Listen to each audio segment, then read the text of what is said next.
Bentornato sul canale YouTube di semprefarmacia.it.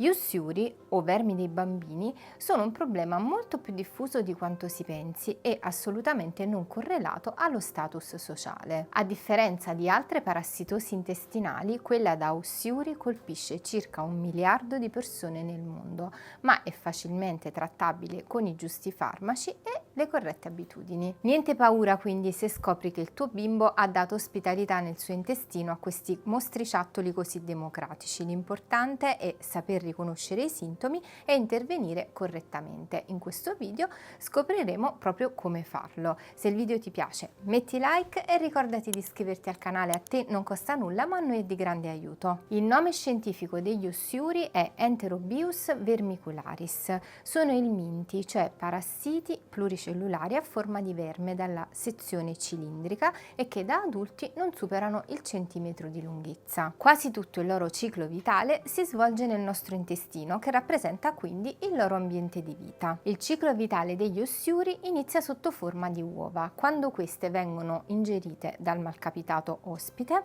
arrivano indisturbate nell'intestino dove trovano l'ambiente ideale per schiudersi. Le larve appena nate quindi migrano verso l'intestino grasso, dove nel giro di 2-6 settimane maturano nutrendosi col cibo che arriva nell'intestino. Una volta diventati adulti e raggiunte le dimensioni di circa 1 centimetro per le femmine e 4-5 mm per i maschi, gli ussuri si accoppiano. I maschi muoiono subito dopo, mentre le femmine attendono la maturazione delle uova. Una volta che le uova sono mature, le femmine devono migrare fino fuori al retto, nella zona attorno all'ano, per poter deporre le uova. Ogni femmina ne depone fino a 16.000 e devono uscire all'esterno perché per questa operazione hanno bisogno dell'ossigeno. Tutto ciò avviene solitamente di notte o nelle prime ore del mattino e le uova vengono protette da una sostanza gelatinosa. Il contagio con gli ussuri avviene quando accidentalmente si portano le uova alla bocca e quindi per trasmissione orofecale.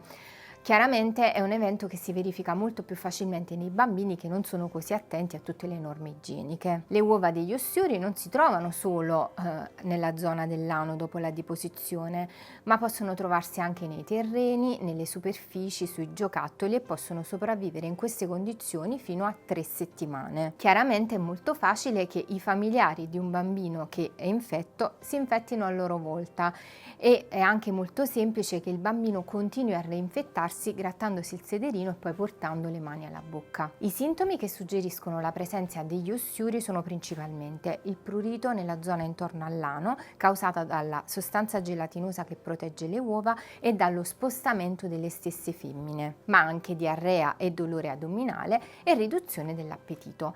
In alcuni bambini possono verificarsi irritabilità, difficoltà a dormire, bruxismo, quindi il digrignare i denti durante la notte, ed enuresi notturna, quindi la pipì a letto. In alcuni casi l'ossiuriasi viene sospettata in seguito all'alterazione dell'emocromo, in particolare all'aumento degli eosinofili non accompagnato da altre alterazioni. La diagnosi degli ussuri prevede come esame d'elezione lo scotch test, un piccolo pezzettino di scotch, quindi di nastro adesivo trasparente, viene posizionato sull'ano del bambino prima di andare a dormire o qualche ora prima di svegliarlo.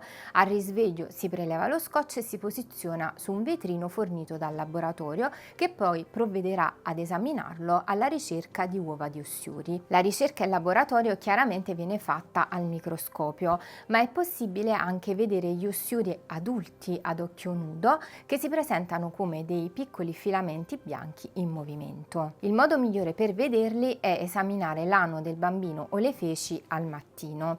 Chiaramente anche se si è visto ad occhio nudo l'ossuro è importante avere la diagnosi del medico perché non esistono farmaci per trattare gli ussuri senza ricetta. Una volta diagnosticata l'ossiuriasi, sia il paziente che i familiari devono seguire una terapia con farmaci antielmintici come il mebendazolo, l'albendazolo o il pirantel palmoato. Generalmente questi farmaci vengono somministrati per 2-3 giorni e risultano efficaci nel distruggere distruggere gli adulti e le larve, ma non le uova, ed è questo il motivo per cui la terapia va ripetuta dopo circa 11-15 giorni. Chiaramente sarà il medico a stabilire caso per caso la modalità della terapia.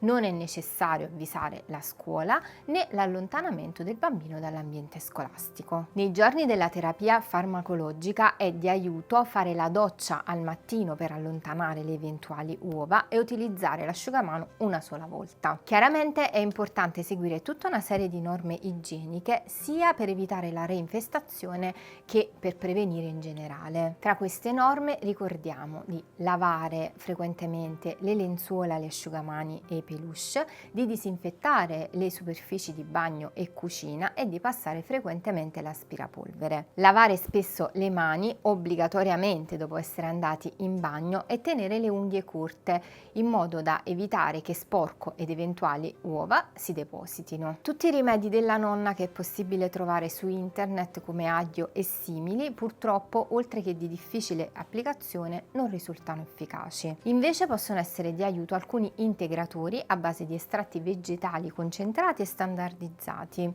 A questo link ne trovi una selezione di adatti sia per adulti che per bambini. Abbiamo visto cosa sono gli ossuri, come riconoscerli e debellarli. Se hai domande lascia un commento. Un saluto dalla dottoressa Valentina di semprefarmacia.it, la tua farmacia sempre con te.